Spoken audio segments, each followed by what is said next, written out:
Hello दोस्तों, नमस्कार। आज हम एक और नए वीडियो के साथ, जो पिछले वीडियो में हमने बता दिया था बेरोज़गारी भत्ते के एसएसओ आईडी के बारे में, क्या प्रक्रिया, कैसे क्या आपको एसएसओ आईडी वो बनानी है। तो आज हम बात करने वाले क्या क्या डॉक्यूमेंट्स लगने वाले हैं इसमें आवेदन के लिए। तो जो भी भाई चैनल पे नया है वो चैनल को सब्सक्राइब करे, लाइक करे, अधिक से अधिक सपोर्ट करे। ऐसे ही लेटेस्ट न्यूज़ जो आपको जीवन में काम आने वाली है उनके बारे में जानकारी के लिए चैनल को सब्सक्राइब कर ले। अब हम बात करने वाले बेरोजगारी भत्ता में क्या क्या डॉक्यूमेंट्स आपके पास होने चाहिए, कौन कौन इसका आवेदन कर सकता है, उसको क्या क्या कागज़ चाहिए, इसमें क्या क्या नहीं चाहिए। ये डॉक्यूमेंट्स सभी आपको ओरिजिनल डॉक्यूमेंट्स चाहिएंगे, फ़ोटोकॉपी डॉक्यूमेंट्स नहीं चलने वाला है, ओरिजिनल ही डॉक्यूमेंट्स इसमें अनिवार्य हैं। फर्स्ट नंबर है 10वीं की मार्कशीट। आपके पास 10वीं का मार्कशीट होना चाहिए, ओरिजिनल कॉपी स्कैन करके पीडीएफ बना के आपको अपलोड करनी होगी। सेकंड नंबर पे आपको आता है, अगर आपने बीए किया हुआ है, बीकॉम किया हुआ है, बीएससी कर रखी है तो उसकी मार्कशीट। ये भी ओरिजिनल डॉक्यूमेंट्स चाहिएंगे। टोटल जो भी डॉक्यूमेंट्स आपको चाहिएंगे वो ओरिजिनल। फिर आपको चाहिए मूल निवास को इंग्लिश में बोलते हैं डोमिसाइल सर्टिफिकेट, ओरिजिनल ही होना चाहिए, राजस्थान का मूल निवासी ही होना चाहिए, आउट स्टेट का इसमें एलिजिबल नहीं है। फिर आपको क्या चाहिए, बैंक कौन सा होना चाहिए जिसमें आपके पैसे आएंगे।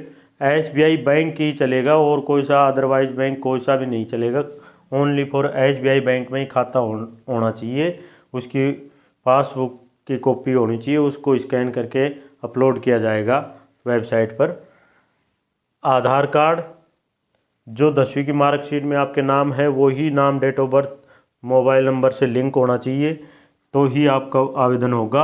आधार कार्ड से वेरीफाई कराएगा, ओटीपी आएगा, तभी आपका फार्म ओपन होगा। जन आधार कार्ड, ये आपको पहले एसएसओ आईडी में ही चाहिएगा जन आधार कार्ड। बाद में जैसे आप बेरोजगारी भत्ते का रजिस्ट्रेशन करोगे तब भी आपको जन आधार कार्ड चाहिएगा, तो उसमें भी आपको जन आधार कार्ड नंबर लगाने होंगे।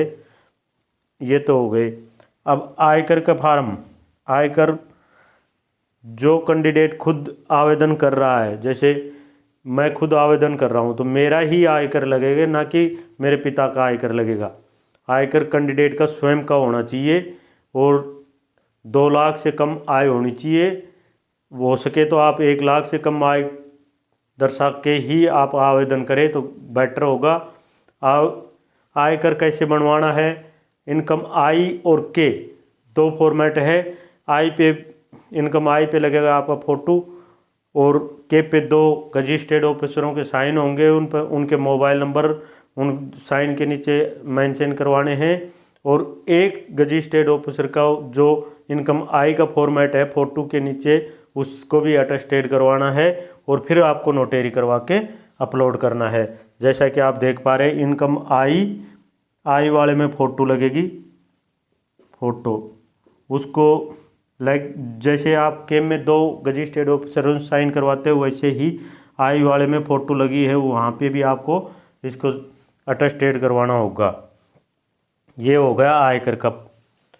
अब ये जैसे सेल्फ नरेगा का वो मांगेगा, सेल्फ का खुद का, वो तो कैंडिडेट खुद अपना बना के वहीं पे नाम, पिताजी का नाम, डेट ऑफ बर्थ ये डाल के सिग्नेचर करके अपलोड हो जाएगा। इसमें तो किसी प्रकार की कोई परेशानी नहीं है, सत्यापन फॉर्म हो जाएगा।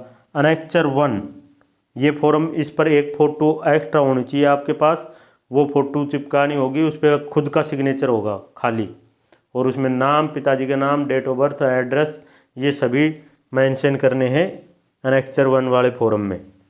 अब ये डॉक्यूमेंट्स हो गए। अगर आपने क्रम से ये वीडियो देख लिया तो डॉक्यूमेंट्स में किसी प्रकार की किसी से पूछने की आवश्यकता नहीं पड़ेगी।